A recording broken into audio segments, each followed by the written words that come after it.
Okay, so we're live for another episode of Thursday PD, and this week, for a second time, we're talking about the school closures, which are affecting so many people. Um, and we've started a little tradition here, and now we're going to continue that, just to say something, something positive, something that comes to mind, that happened to you recently, or that you thought of recently, or encountered something like that. So, um, I hate to I feel like I'm bragging, but I just feel really lucky that since our school closed and I just happened to be in a really cool project that had like a leader for each class and leaders for each team, and then so basically a hierarchical structure, that structure is really holding up since the school closed. And the directors, it was a play, it's play preparation. I have no idea when this play is going to happen, but the directors are and stage managers are dealing with the team leaders, and the team leaders are dealing with the teams, and things are kind of rolling. And that's really cool. I'm really happy about that. It's real testament to their strength of character. So that's me. Oh, and I'm Eric, by the way, and I'm hosting this week. So Ralph, how about you? Well, hello, everybody who's looking on watching and trying to get into the studio. We have a lot of people on the panel, and I Sure think do. um, I want to take this very occasion as my amazing good experience this week because so many educators come together to help each other out and take the fear away from potential doing their classes online. And Mm. we are here to help. And I think that is a great opportunity, even though the predicament is a bad one, but we will make the best and learn from it. Yeah. And Thanks, I'm Ralph. Ralph out of Bangkok. I work at the Canadian International School, and we don't have a big student body, so probably we will have it a bit easier than other big schools. I'll go Yeah. out and wait in the background and let others join. Um, See you later. Okay. Thanks, I, Ralph. James, how about you? I tell you what, this is one of those things where something fun happens and you don't expect it. So on Tuesday, I have a library duty. So I go to the library, do my bit, and just walk around.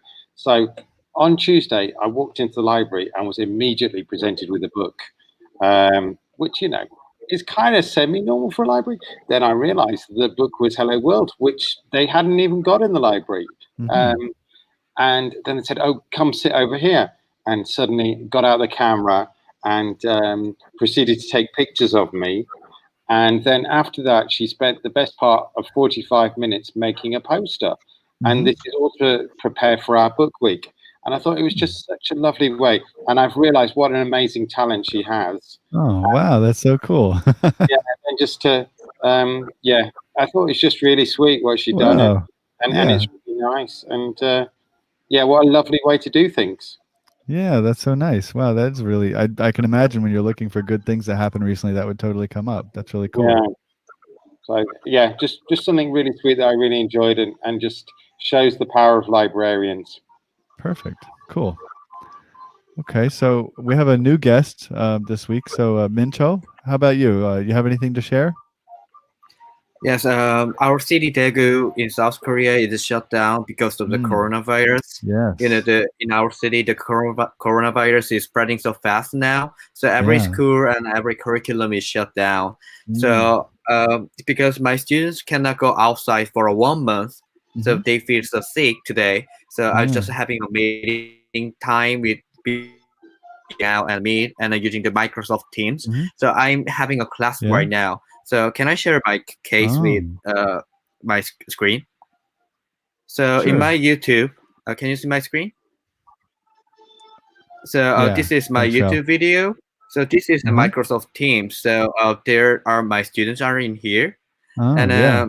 like this way, I just having a lecture with the screen sharing with Uh-huh. the Khan Academy, and after checking their learning progress by the LMS, and Uh-huh. just having class together with me. Yeah. And today, also I'm using the Google Earth and Uh-huh. inviting my students in the same link, and my Oh, students are have some tour together. So yeah. 1 hour, oh sorry, That's all right. 1 hour a day they have a meeting by the remote meeting. Hmm. Then Yeah. they they feel like, oh, we are together, and I'm so happy about the meeting my friends by the video and my teachers by video. Oh, So they yeah. were happy about it. Yeah, Oh, that's all. that's really great. That's cool that you can share that and that you can offer that to them. Cool. Let's go. So let's go with Sean. How's it going? Sean's also a new guest from Chadwick. So yeah, I'm also coming in from South Korea. I'm in Songdo, South Korea at Chadwick International. My role is elementary ed tech, but the really cool thing is, so this is technically will be eventually week 3 of going distance learning. But the really cool thing is seeing like your low flyers or the people that are most difficult all of a sudden are your most like examples that are like taking off the horse blenders, challenging themselves, jumping in the pool head first instead of the ones that you would assume. Yeah. So that's been a really cool surprise, is the ones that you thought would be the most challenging are the ones that are taking it full on and running with it. So That's really good to hear. thing. Cool. All right. Well, let's go down here to Sethi. Sethi, you got anything to share? Yeah, actually, I literally just started reading that same book that James mentioned, Hello World. Yeah. So far, I'm loving it. I'm really loving it. In terms of a positive, is this weekend, actually, in a couple of days, is going to be Raspberry Pi's birthday. Now, not many people will get excited about that, but as someone who plays around with Raspberry Pis quite a bit, cool. That is very exciting. So they're now, I think, 8 years or something that they've been around, and so they're obviously offering loads of discounts and discounted products. And so if you haven't gotten into sort of Raspberry Pi and coding, then I think this weekend might be the time to go to their website and order a couple. So remind me really quick, what exactly is Raspberry Pi? What's the Raspberry Pi is, I mean, it's just amazing. I mean, the latest one, you could run a full desktop computer off of this tiny little device. I mean, I've got a couple. I'll pull some out in a minute.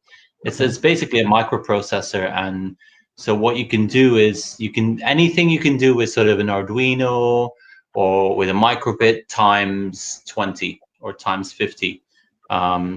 It's an amazing little device to just tinker away, do lots of coding, lots of programming, and just lots of tinkering. Man, I'm really looking forward to doing a whole episode on stuff like that, because I know you have a wealth of knowledge about that, and I'm really curious to know more, because it's brilliant. It's just, I mean, when you give these, and I'm sure James will have lots of examples as well.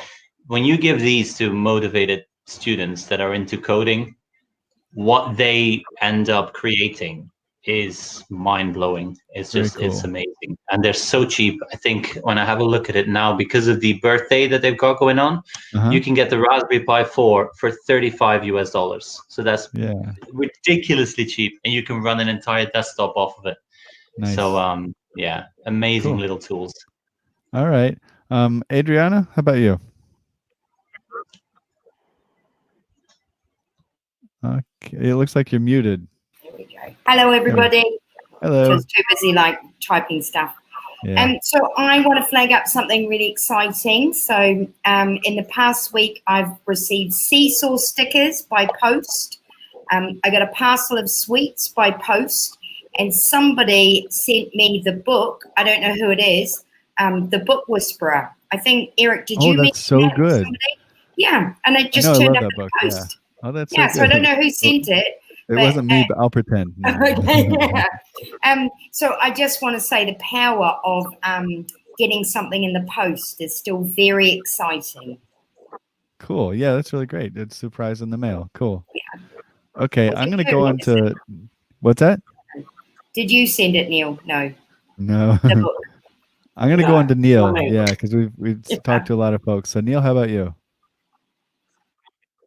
Hi, Neil. I'm in Surabaya, Indonesia. I've been on here once before.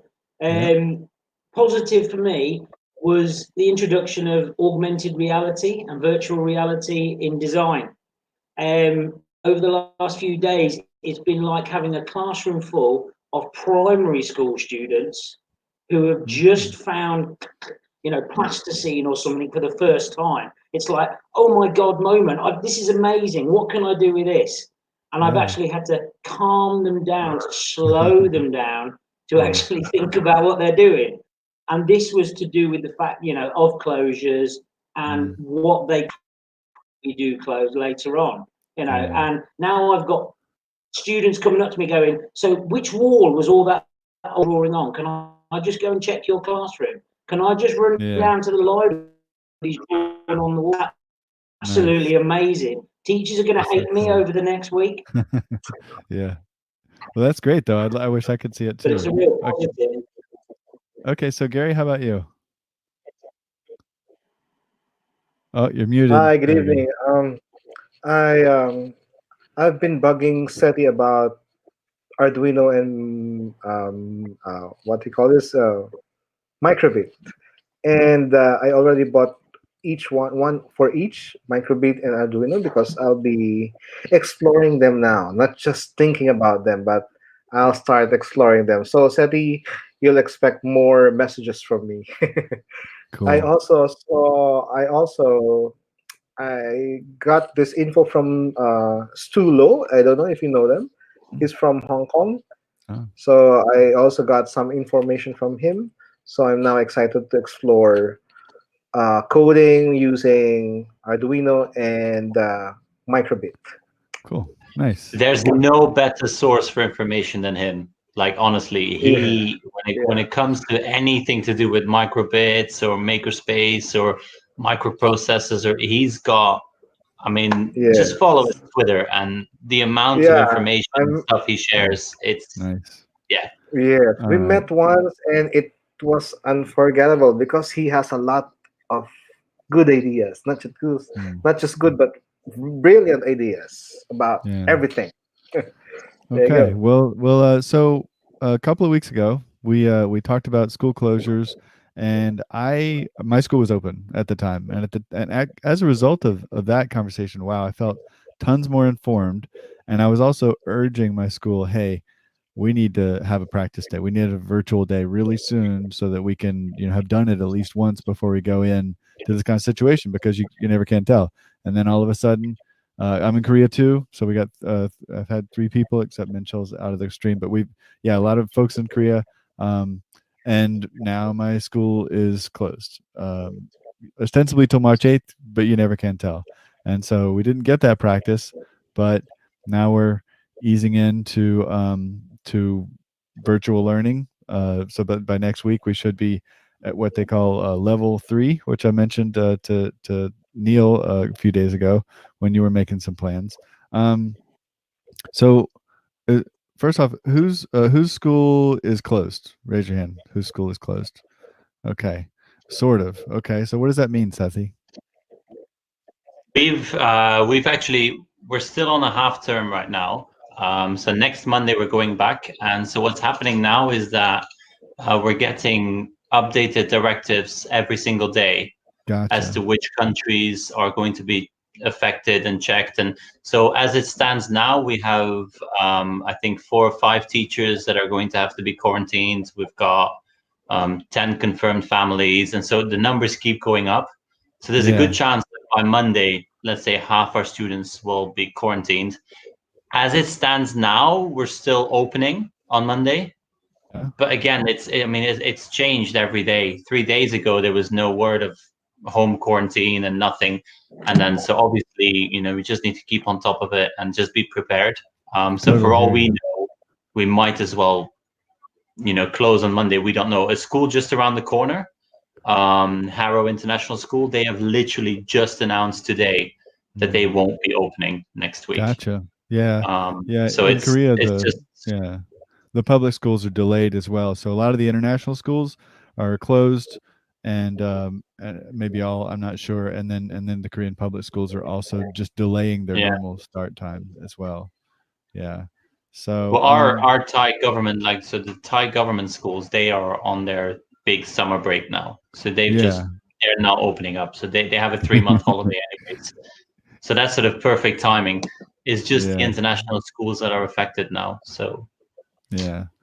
Okay. So I was wondering what was going on there, Neil. You were having a great time. I don't know what.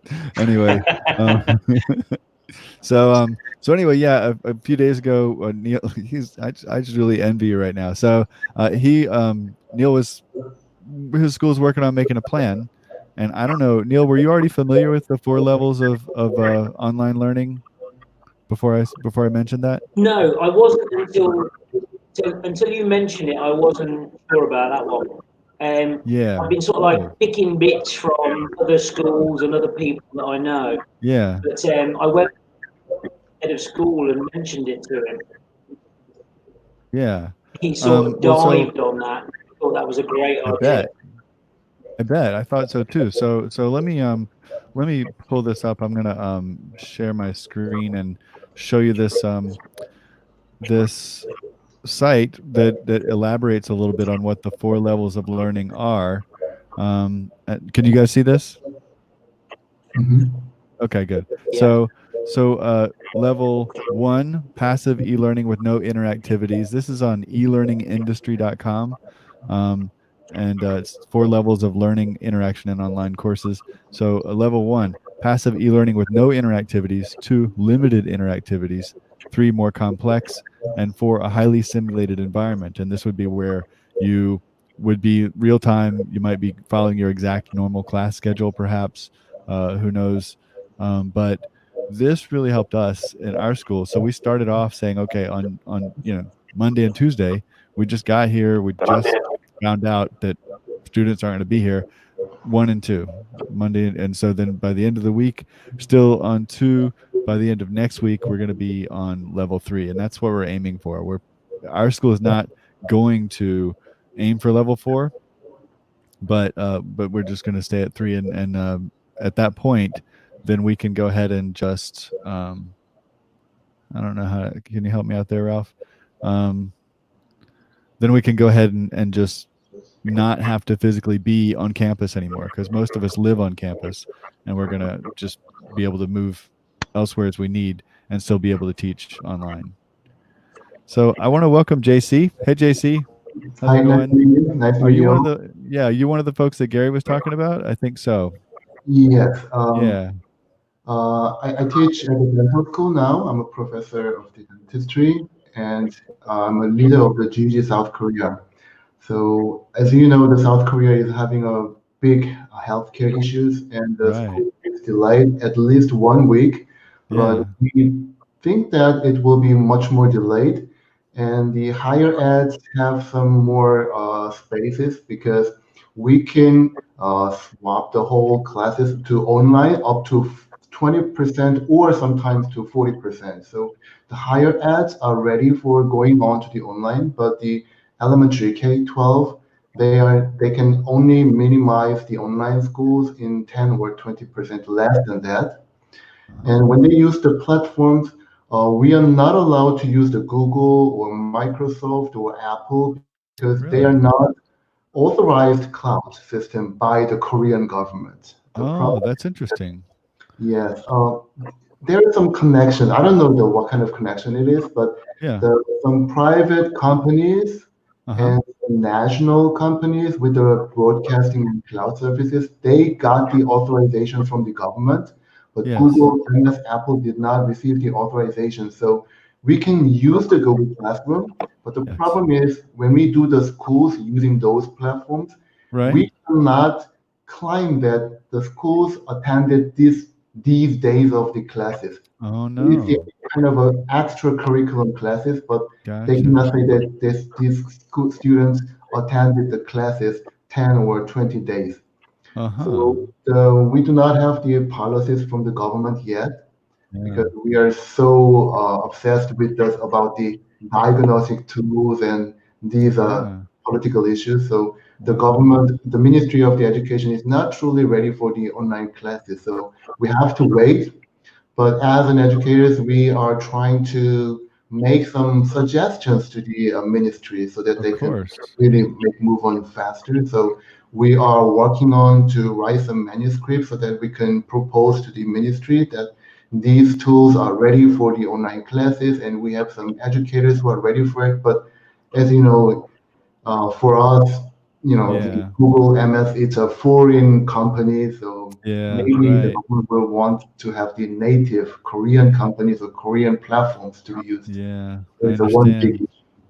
Wow. So if I understand, because I heard that Gyeonggi-do had opened up to using Google Classroom, and so I guess that's okay if school is in normal session. But you're saying if school's closed, that's not going to count as being attending school. They are now, they can use the tools during the classroom, but if the school is delayed and if they say that I'm going to do the class using Google Classroom, then it's not counted. So you said 20% and 40%. Is that right? That's the number, the portion of the year, or what is that 20% of 40% of? What are those? That's for the higher eds, not the K-12. Okay. It's the higher eds. Like if you have a 100 days to be attended at least per semester, then 20 or 40 days can be gotcha. Okay. Yeah. Wow. Okay. So Sean, you guys you had a week on, right? You guys were closed for a while, and then you had a week on, and then you went back off again. I wonder, I mean, what did you, having that week off and having had some time to review, did you feel like, hey, here's some things we should do differently? Did you go into it with a different plan, or were you reinforced in the validity of your original plan? I mean, definitely having a PLN that reaches into China and Hong Kong and throughout Asia, you definitely we're definitely able to see like the progression of like, this doesn't work, this works, blah blah blah, and you could see how they were trialing it. So I mean, Korea and Chadwick, like no matter what, it's a crummy situation, but it's also a good situation if you look at it that way. Yeah, because but I mean, we came into it late in the game, so we had a lot of resources that people were using to pull from. Yep. But also, like for us, we had that week where someone was in Songdo, so we shut for the week. And we frantically pulled from all these other international schools for our plan. Yeah. And then we had that next week then to meet as a staff in a whole in person to like, all right, what worked well, what didn't, what could we change? So we had that opportunity.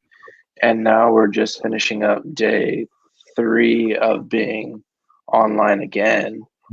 But I mean, even that, like as much as we changed, then we're taking in things from parents, from even just staff that are seeing things like, what if we close for longer than just March 9th?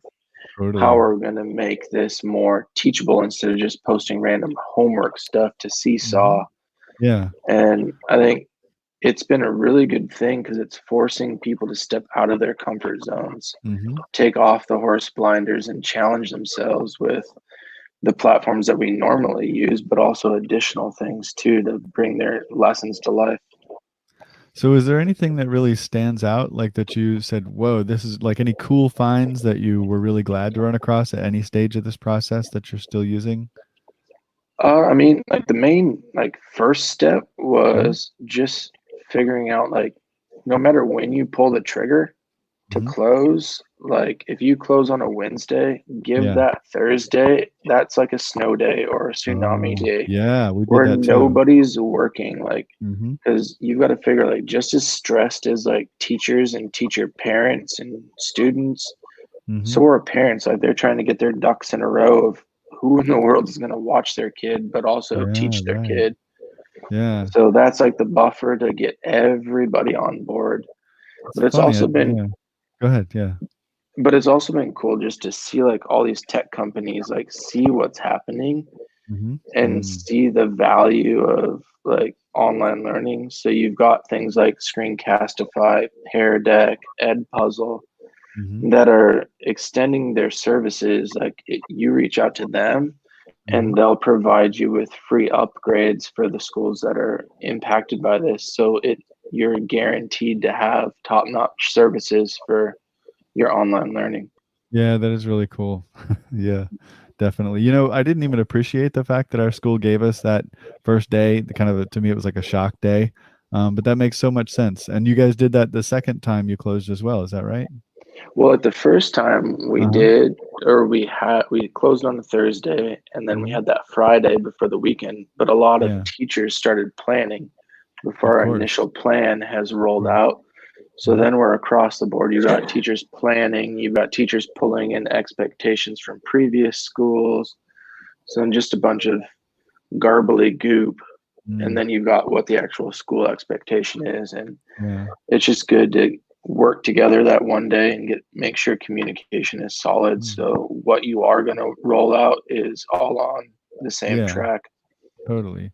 So Neil, I'm wondering, like you were doing the same kind of research, and so you seemed, I got the impression that you felt more comfortable by the end of your research than you did at the beginning. Like you feel, I mean, it's hard to really fully prepare for anything, but how do you, like, what did you like? What did you come up with that kind of comforted you in this?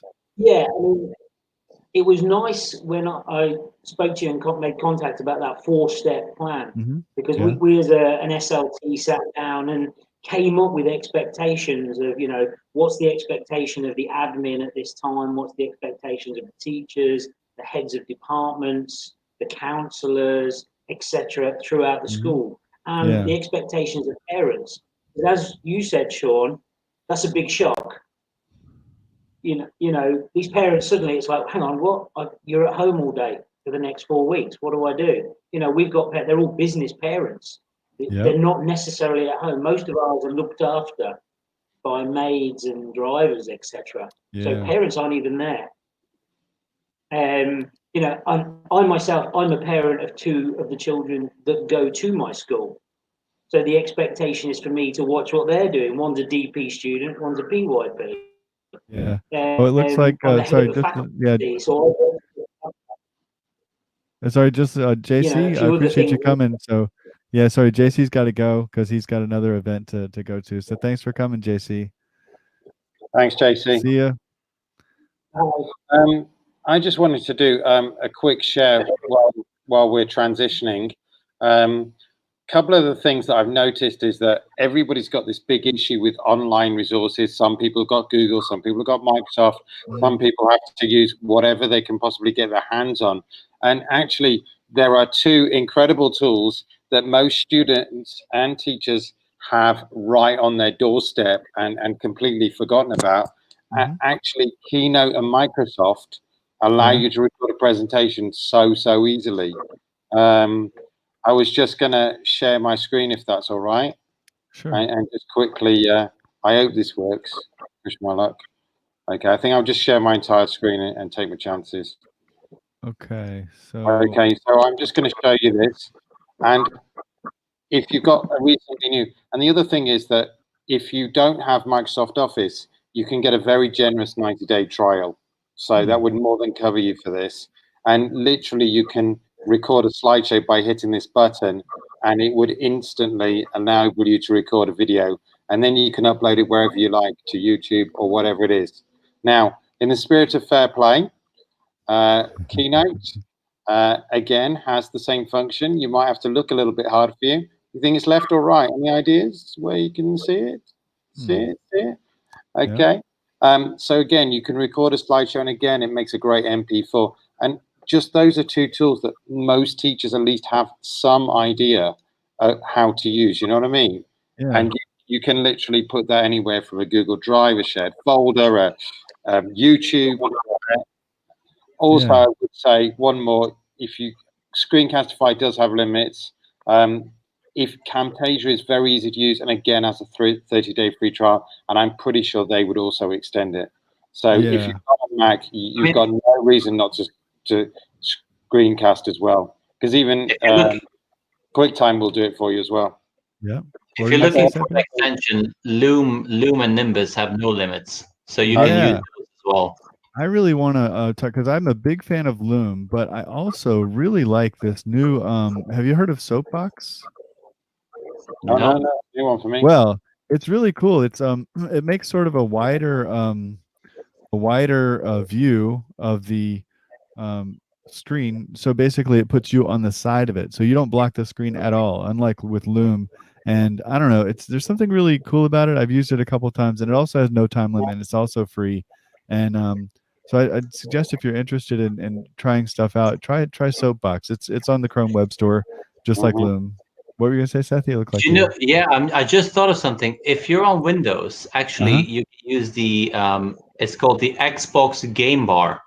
Oh, so yeah. when you Really, a lot of people don't know about this. If you hold down the Windows key and then press G at the same time, you pull up this Xbox Game Bar, and you can record gameplay. But you can use that to just record your screen as well. So you don't have to do use it to record any app, right? Yeah, so you can record anything. So you can just use the game engine of Windows and then record your screen, and then that's an MP4 file. So that's Control plus G. Yeah. Well, no, the Windows key. Windows key plus G. Yeah. Cool. Because that's the Windows only. Yeah. I mean, if you're on Mac, it's QuickTime. And you have to use one of that's the true. mentioned. That's really handy because I've got students on both, and so it's great to have two things to recommend. So it's Windows key plus G. All right. Yeah. Well, I have something that doesn't. I'm kind of excited about it, and I just need to share it before I forget or something. I ran across this thing on Twitter about an hour ago, and I sent it to my to the admins. Wow, it's a folder of it's an open drive folder of like, I don't know, like 20 schools different plans for the distance learning, for online learning in this situation. I like I was just kind of blown away, and I was like, oh my gosh, I got to get this to the decision makers really fast. Let me see. I mean, posting a link here isn't super useful, but I still post it in the it's in the comments, right? So people can hopefully access that. So anyway, it just blew me away. I guess I'll let me just pop it open really quick, and we can take a peek. On YouTube, by the way, they can click straight on the link because you put it up. Good. Okay, cool. So I'm gonna share this, and tell me when you see it. So it's just open. It's online learning guidelines, and it's what all of these schools are recommending. So we got Seoul Foreign School, AIS, BIS, which I don't know, Hong Kong International School, American School of Lima, American School of Doha, and we've got, these are all folders of stuff, but then we also have these individual files, many of which could be from who knows. Yeah, it's just like, whoa, it's just like, I feel like I could just dive right into this for an hour, and it's so cool. And I'm just really glad that somebody shared this. What an amazing thing that people can use to potentially guide their own. Absolutely. Yeah, it's really, really cool. So anyway, I shared it. Really glad that I found it, and looking forward to learning more about what people have to say. I've heard about schools that are going full level for like in uniform, like really full, like you're like pretending like you're in school, and then there's some that are probably, I don't know, maybe staying lower, maybe some level 2, I don't know, but it's really just good to see the whole spectrum of what people might be choosing to do, so that you can kind of decide what best fits your school and your situation. That is very impressive. Yeah. What did people do when they found out schools were closing, or you had that little bit of time, that day's leave? How did you get teachers on board with the different teaching styles for online? Because not everybody's comfortable doing that. Yeah, that's a good question. Did you have any kind of, go ahead. I was just going to say earlier, we did have problems with Hayes, and we had to close for a week. The big advantage we had was that everybody already knew how to use Google Classroom. Yeah. And that enabled us to post the work very, very quickly and easily. It wasn't as interactive as some, but for a week, it was fine. Yeah. And that was actually something that came up in this broadcast a few weeks ago, where the idea of sticking with things that you already know, like trying to stick with some familiar structure in a time of chaos, is very helpful. But then at the same time, if something's within reach, if there's a really useful tool that isn't too much to introduce, then there's a heck of a lot of stuff. Because I'm sure a lot of teachers in my high school, like the middle school, apparently has been using Edpuzzle, and I've been using it, and maybe some teachers are doing that, but I feel like a lot of our high school teachers aren't familiar. But it's so cool, and there's so many of us that can teach each other. I feel like that's something that's worth the extra trouble to get kids signed up and to learn, because it can lead to so many other things. It's like by using Edpuzzle, then you can teach other things that, you know, other tools and other materials that you just have a hard time teaching other ways. So yeah, Sean, what's up? One thing, like with us, like, yeah, we were able to pull from other international schools, but it's important to remember, like, every school is at different levels of tech. You've got different platforms, like, and one thing that we were was like, let's start simple, minimal expectations, and we rolled with it. Obviously, it was only just 1 week, but then now, even that we're in like day 3 of round 2, it's now we're taking that, okay, we had this minimal, and then you've got pre-K who are looking at how can they take Seesaw to the next level, or how can we take screencasting to implement actual teaching. So it was somewhat, we started with the bare minimum of what teachers were comfortable and let them roll with it and jump into the pool when they were ready. And I think that really benefited. Instead of putting these expectations from other schools, we kind of took the minimal and let teachers jump in when they were ready. That sounds good. I like that. Yeah, we don't really have one clear set of tools that we're mandating or anything in our school, but we did just today. We had an introduction to, so that, 'cause there's a lot of teachers who haven't used Google Meet, for example.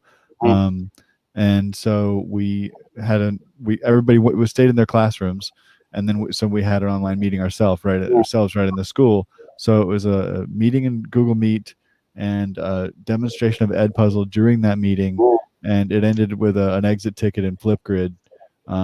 So it was just a taste of one way that it could be done, and that seemed like a really good idea, just to, you know, to show people, you know, some of the problems you're going to have, some technical issues that you're going to have that we ran into in the position of would-be students. But then also just to see, oh yeah, you know, this could work. This is one way to do it. So basically, to see any way that would work is good. What's that, James?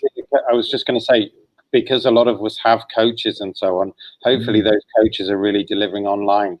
And, you know, there's a lot of great YouTube channels. Yeah. So I do think, you know, encouraging people to watch the videos and even just select videos. And I'm hoping soon that people will start to have 1, 2, and 3 minute videos as well. Something that we'll hopefully get online fairly soon. Working hard to encourage my innovator friends to get on the case. Inside jokes, inside reference, nice. Whatever it is, I'm sure it's going to be great. Cool. But as I say, just, you know, I think those flipped classroom tutorials really just help people along a little bit, and just send a daily email out from management just to say, you know, this is what's available. Here's something you might be able to try. Here's a few resources that will get you ahead. And also, just on that note, I'm sorry to interrupt you, James, but if anyone has anything like that they want to send out to their staff, I know I've got a lot going on the channel, and I've got a lot of sort of videos already lined up for the next couple of weeks.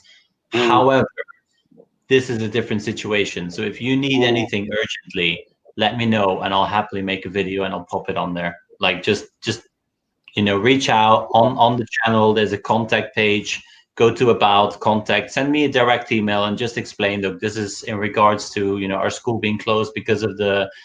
Let me know, and I'll make a video, and you'll just get, you know, bumped right up, because obviously not everyone enjoys being in front of a camera explaining a product.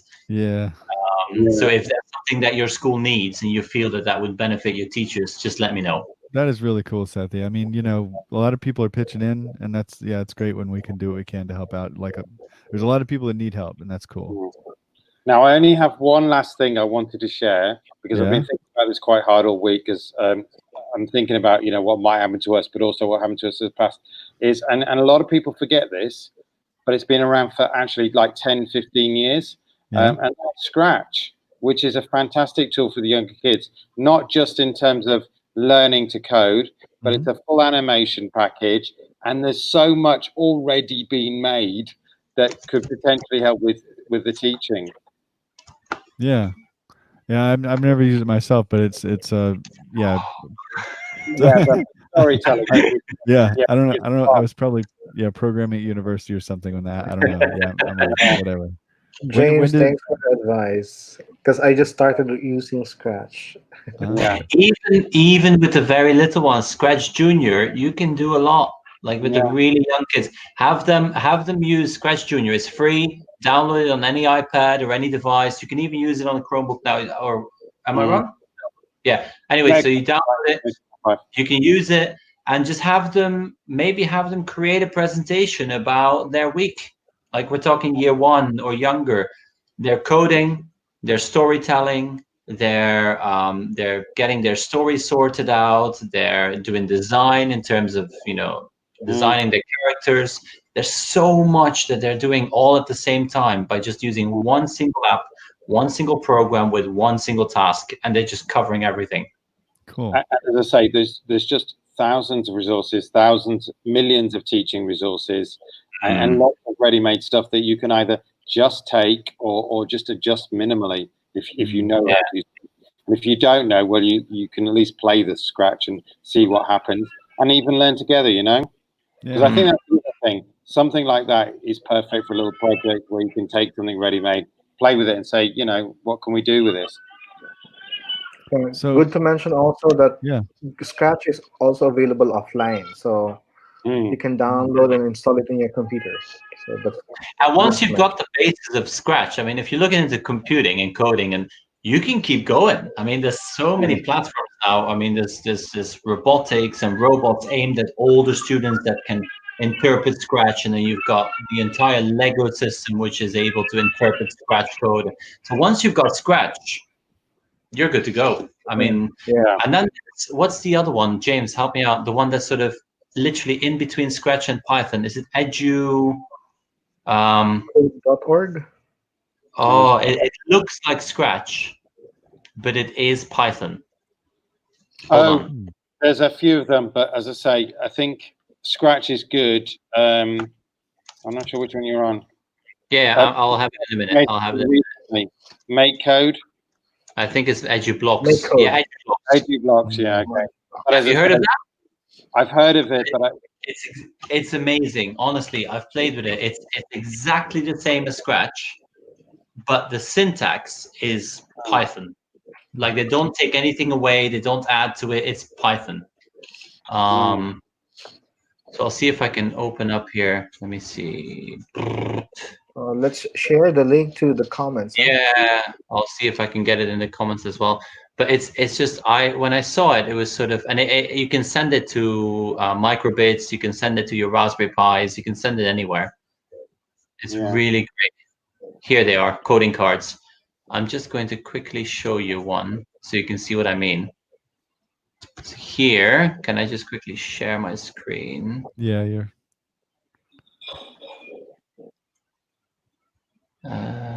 Hold on, I need to be careful I don't share everything. Right here, no, that's not the one. This is the one. Yeah, do you see that? Yep. So at the top, this is what it would look like in Scratch. And then you've got EduBlocks, which still looks very playful and sort of Scratch-like. But when you look at the syntax, if you know Python, you'll recognize that that is pure Python. There's nothing added to that. There's nothing taken away. And then you've got actual Python. So it's sort of the perfect sort of in between if you're looking at sort of transitioning from one to another. Here's another example. What's your name? Join hello. This is Scratch. This is what it would look like in EduBlocks, and then this is actual Python. So I've really enjoyed using this. Yeah, cool. And as I say, the only difference is that I was also thinking about Scratch, about using it just as a resource with so much stuff already in there. There are literally 3 million projects already in, which makes it quite powerful. It can be difficult to search, but again, if you type in teacher resources Scratch, you'll find every subject. Harvard used to have a really good site. It's still live, but I think they've archived it. But again, it had lots of links and lots of tutorials. But within Scratch itself now, there's tons of teaching materials already built in. So that was the other reason for thinking of Scratch is as an animation tool and a resource to share things. So yeah, I'm curious because that's got like a lot of content that's useful that teachers could rely on when it's not as easy for them to deliver content in person. So that kind of reminds me of Education Perfect, which I think came up a couple of weeks ago. But I really don't like. So my old boss, former director of my high school division, is in China now, and he heard that, and he was like super excited, and he got signed up for it, and he's like really helped him a lot. I'm just curious, who's used Education Perfect here? Anybody? Yeah? No? Okay. So what grades? So Sean's elementary. James, what grades? Yeah, I mean, I've used it a bit, but for computer science, the content's really limited at the moment. Okay. My curricula. But I mean, the idea is there, and it started off as languages, but now English and the science is looking really good. So there is a lot of content around.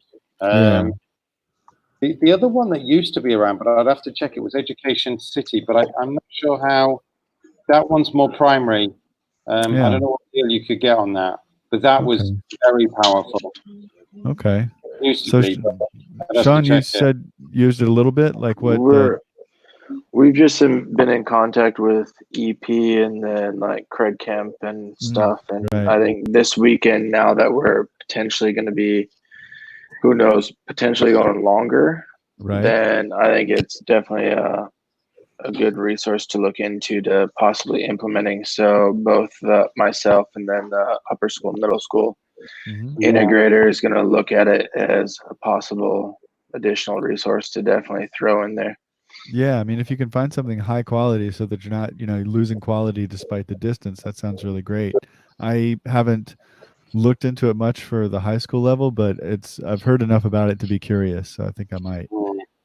The other one I would also mention, more for humanities and that, is obviously most people have heard of TED, TED Talks, but actually they have a whole series of TED Ed lessons, which is very easy to get. I've just popped it on the commentary.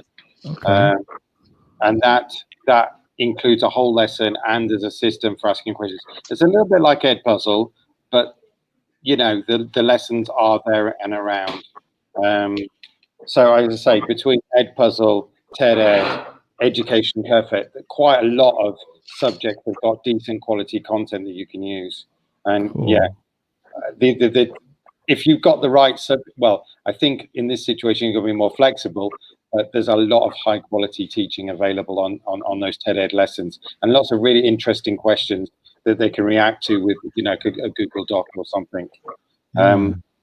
Did anybody mention HyperDocs yet? Because that's another one where there is actually a website with quite a lot of samples. No, it hasn't come up today. Yeah, HyperDocs is great, and it has tons of templates and things that you just have to sign in.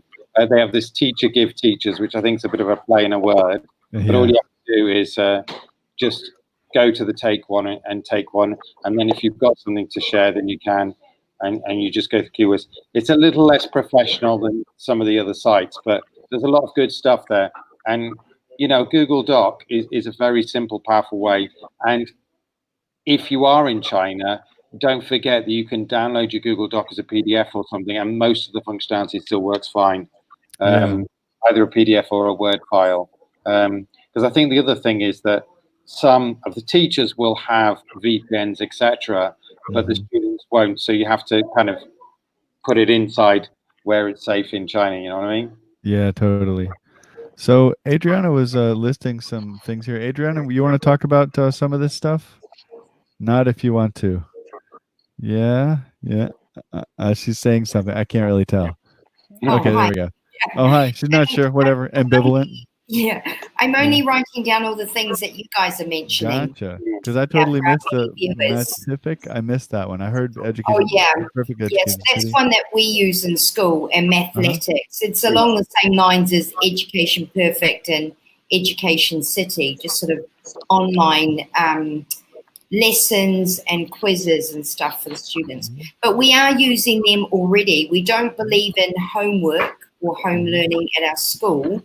But of course, with parents, they still want to have options, so they have all these options available to them.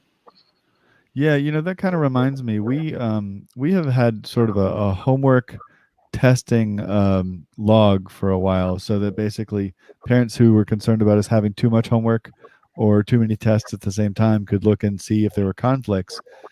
But it's hard to assemble that, because teachers are sometimes forming their plans a little closer to the time, but it's been helpful, I know, sometimes. And now, as a result of this, I mean, I know parents have a legitimate concern that maybe, well, they don't know what's going on at all. They want to know that their kids have something important to do, and so we have started moving. Like, we're still using Google Classroom because that's what we use at our school, but we're making a chart, like what's the learning objective, what's the plan, when stuff due. Like, we're making a chart for every class, and that's just so that the parents and the students can look and say, oh yeah, I do have something to do today. I really have, things are really moving. Yeah, so that's one thing I worry Yeah. about at the other end of thing, and the one complaint we got when we were closed for a week is that we actually did too much work for the children to do. And so they were that's- stressed out because you online and without that kind of support, you're looking at a maximum of 2 to 3 hours, and I would say two hours of good quality content. Plus, Uh-huh. let the kids do some drawing. Let them read a book or something. Give them that little bit of free time. Yeah. But I'd say 2 hours of solid concentration, because that 2 hours worth of classroom time is going to be 3 odd hours without help. Yeah, Neil? Yeah. Have you found that your teachers are going above and beyond with the work, as that just in case the work they've set is too easy, they're going to give a little bit extra, and the students are getting it and going, wow, how much work have you given me for a week? Yeah. I think that happened when we were off for Hayes Week a few months ago. Yeah. And yeah, it would be nice if you say, look, this is the core work, this is some extensional option extra. But for our kids in Malaysia, they're such great kids that they'll do everything, and they really will try. And parents will push them to do it because they're the one now supervising. Yeah, So I think really aim for that 2 to 3 hours golden point, and then say, look, do some reading. It's okay to watch a bit of YouTube and have a bit of R&R time beyond that. Yeah. How do you set it up for the day? Like, you go through the first week and the second week, and then do you go into these are your subject times, so therefore this is... Yeah, what we literally did was we followed our normal timetable, but the difference was all of the work was to appear at 8. Now, we're an early to school thing, so we normally start 7:30. All of the work was to be up there by 8 o'clock a.m. So the students could see all of the work for the day at once. And what we did was we were supposed to set an hour worth of work, which is effectively 4 hours worth. But what we were saying is probably actually we should have tried for 45 minutes worth, just to give a rough idea. So we literally did follow the timetable. And I think that's a good way of doing it. So long as you haven't got 30-minute chunks, then it can get messy. Yeah. Yeah, primary kids were better because they were setting work for the whole day, so they had a rough idea what a day's work. But in secondary, yeah, we were giving like an hour to an hour and a half worth because we were the top end kids. Yeah. Yeah. So if you've got 5 periods, I would say aim for 30 to 45 minutes to try and balance it out a bit. And set a little extra reading. I think with a bit of reading, a bit of current affairs. The New York Times has a fantastic section for reading. BBC has some learning materials. There's lots of options for students to do a little bit of wider reading and a little bit extra. And if they can't go to the library, hopefully they've got electronic books and things they can read. And there's quite a lot of free books for younger years as well. Yeah, I'm curious, like, because assessments are so much easier to do live. So like right now we're doing levels 1 and 2, so we haven't been on the full schedule, the regular schedule, and so I'm not even sure if our plan is to go to a condensed version of the same schedule, a normal schedule, or to go to the full regular schedule next week.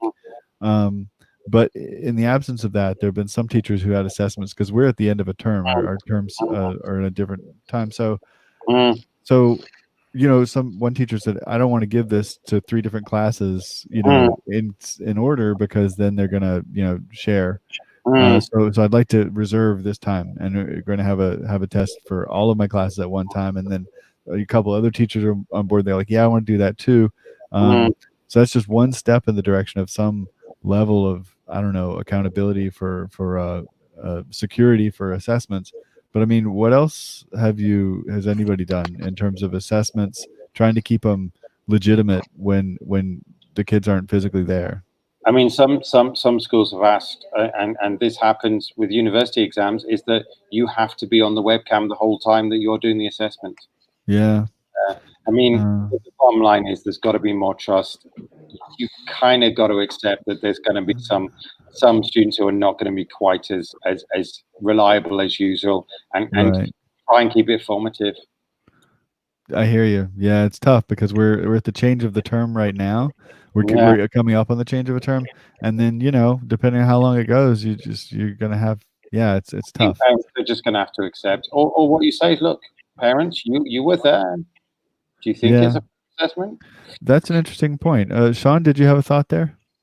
So like as far as like the elementary realm goes in IB, like we're heading into exhibition. So that's like the IB exam of the little kid world. But we've really found that utilizing like Zoom, like the free version gets you at least 40 minutes, which you're not going to put a little kid in front of a webcam. That's suicide right there. But utilizing the breakout rooms just within Zoom, so then you can have your exhibition kids break out, work together, actually meet in person. But then as far as all their research, their documentation, we're having them create their own Wakelet collections. So then there's little team Wakelet collections that each of their mentors and homeroom teachers are also collaborators. So then you can see and still stay in the loop of how things are going throughout the process. I'm really curious about, because what the breakout room is this a function of Zoom? Is that what you're talking about, or no? Yeah. Wow, tell me about that. So originally when you set it up, like there's the record feature, the share screen, the usual rigmarole. Right. But if you were to log into your Zoom account through your browser, then you go into your settings, and I believe it's meetings settings advanced. I've done way too many calls and screencasts, but in there you can then tick the box, the breakout rooms, and then another tick box is the teacher can assign. Wow. So then you can assign kids to pop in to this one, and then you can join and send messages to them, and like 5 minutes left. Wow. So if I have an activity and I want to have small group discussions and I want to check in on those, just like I was walking through a classroom, I can create breakout rooms and assign kids to those groups. Oh, that's kind of amazing. I mean, I'd heard about this 40-minute time limit, and our classes are 70 minutes in high school, but at the same time, it's not like we spend 40 minutes doing one thing ever. Unless the kids are on project time, they're working on an essay or something, and they're just rolling anyway. And also, I would stress that limit is only for the free version. Oh yes, right. Only for the free version, the 40 minutes. The free version. So I think the US is possibly the most powerful video platform in terms of numbers you can have on screen at once. Which one? Zoom is? Yeah. Yeah. Wow. I am so interested in that. And he's doing a great job and high quality, but I think Zoom.us I've been on that before, and it is very good. Yeah. So you said Zoom.us. Are there different Zoom sites, or is it always Zoom.us? I think it's only Zoom.us, but I don't know if you go to another Zoom website. I think it could be anything else. So like Zoom.us, that's at least the main hub, and then you can always go from there. Okay, sweet. Wow, that is so exciting. I'm really looking for that. Forward to that. Yeah. So thank you, Adriana. Oh, well, that was Sethi this time. Cool. Yeah. Wow. That's the most exciting thing for me so far this evening. I mean, except for the thing that I flipped out about with the folders before. before this chat, which I was so glad to share. So Neil, I feel like, when JC was leaving, I interrupted you. Did you because I was asking about the successes, or whatever it was that you found that kind of made you feel more prepared.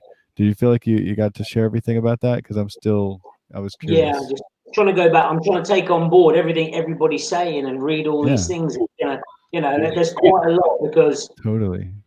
I have to be careful. My department, my sort of SLT, they're not tech savvy. Right. Yeah. So it's a case of me coming to you guys and then going, wow, brilliant. That's amazing. That's amazing.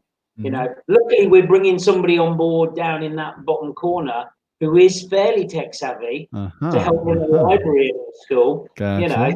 Nice. That way. That way. No, that way. Yeah, you gotta. So I'm trying to bring them in and show this is what you can do. Google Meets and Hangouts and all the classwork Zoom and all that sort of thing. Bring them all on board, and of course I open my mouth, and the next minute I know I'm doing a teacher training next week for the teachers who aren't really au fait with teaching online. But it's what we do, isn't it? It's what we like doing. We enjoy it. If I didn't like it, I would have kept quiet and just sat at my computer. I want to get those teachers ready for situations that like Sean's in, and James has been in, and all that. I don't want them going away going, oh my God, I've got to teach all my pieces from a computer and I don't know what I'm doing.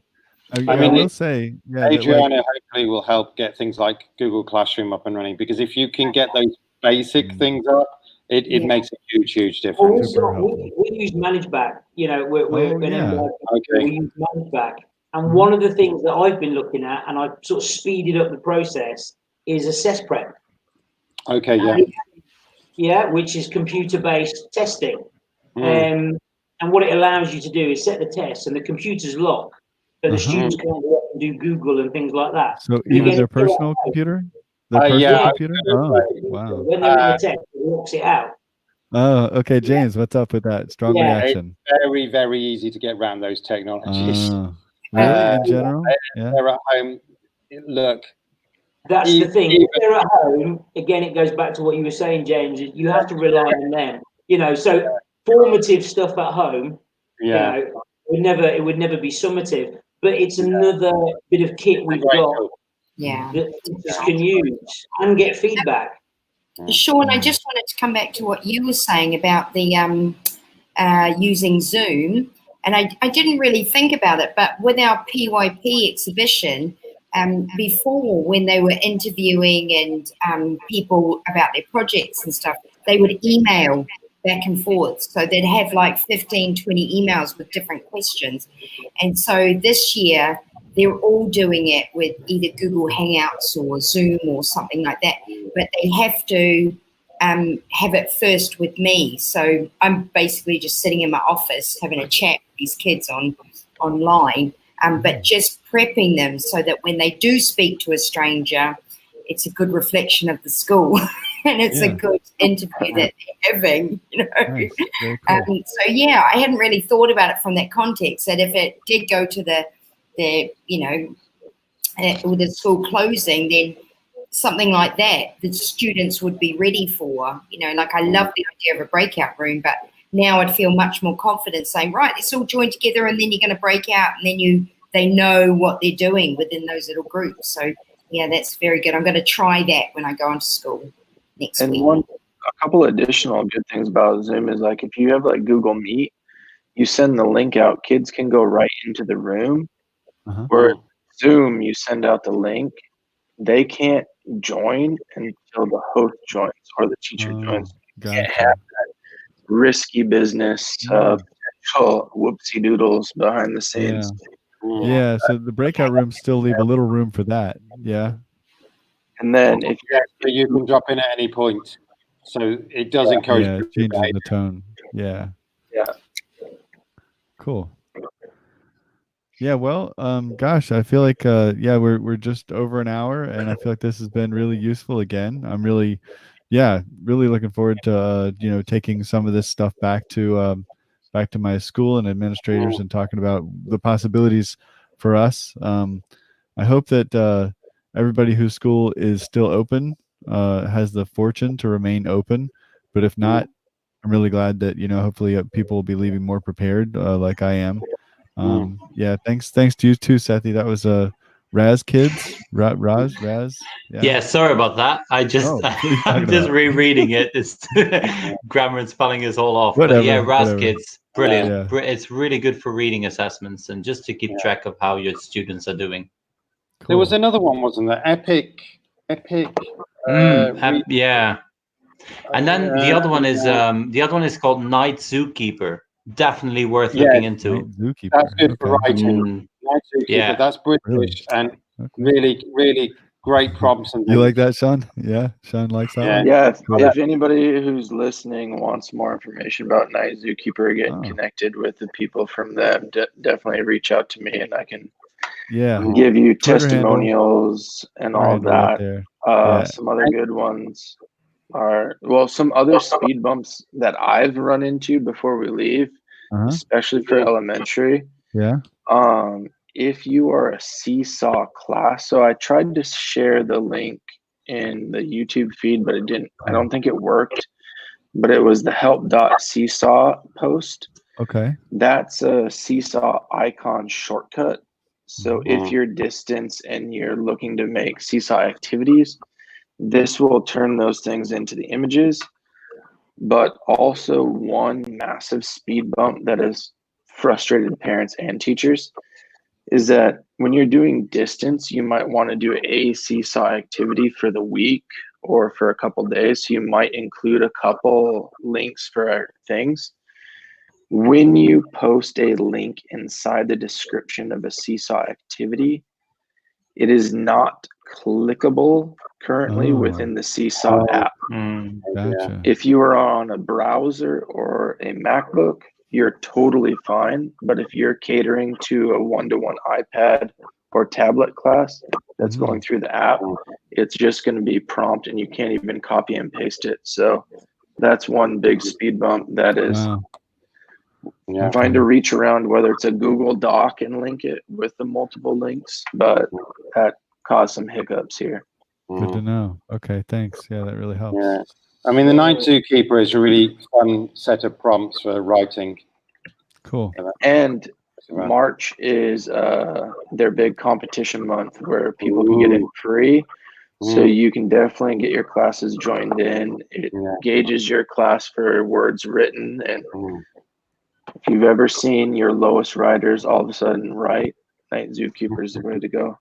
Cool. Nice. So Ralph, there you are. Thanks so much for helping in the backstage. Very, very useful. I'm not sure if we have 1 or 2 minutes left where I can quickly demonstrate how. No. We don't have 2 minutes left. We're going to give you 2 minutes. We don't. It's not. Yeah, we're not sitting here with Rich with 2 minutes. But I'd love to hear what you have to say. Okay, so I just go here, please, and Oh, what is? Oh, it's a classroom. Okay. Yeah? Is it a classroom code? What is it? Yes. Okay. And any of the on-watchers can go here as well. And what I want to demonstrate is nothing else but how quickly it is to join a classroom. And I hope that you all populate in here now. Yeah, because there are a lot of people who don't know how to do this. So what I have done is just... you might want to display that code again, Ralph. Yeah, there's no chance we got that. Or put it in the comment. Yeah, here we go. Yeah. And so this is a Google Classroom, is that right, Ralph?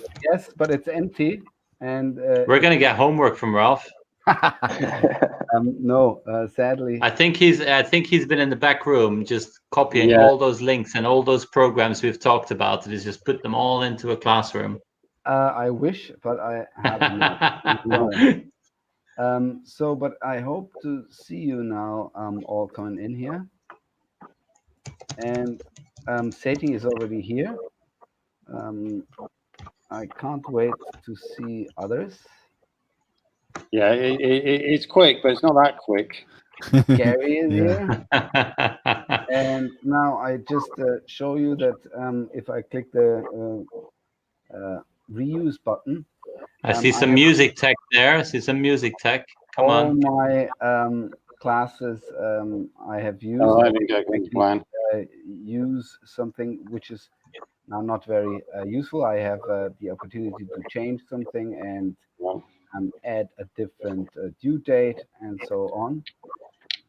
That was just an announcement. So you see the announcement, and the first students have already commented, and I can walk them through. So even though that all these great tools before, like Zoom, have are awesome for many different things, I will always, at least in our school setup, take Google Classroom as the center to share my activities. And here we see the 4 onwatchers have joined already, and that was my demonstration how easy it is to join a classroom. Just be aware, you can be locked into your domain. I think I'm locked into my domain, so I can't join your classroom. Gotcha. Yeah, so you use your school account. For our show, I would love if we had more activities where onwatchers can join and try out more. Let's see how that works for the future. I'm very happy to see that there are so many on the panel today. And thank you for being a great host with one of his greatest assets, his voice and his microphone. Okay, yeah, thank you so much too, Ralph. So yeah, this has been really great. So let's go ahead and sign off for another week. Thank you guys very much. And yeah, so long to everybody. A quick shout out subscribe. to Classwork Zoom. Classwork Zoom, everybody. Yeah, what Ralph said. Later. Bye. Bye.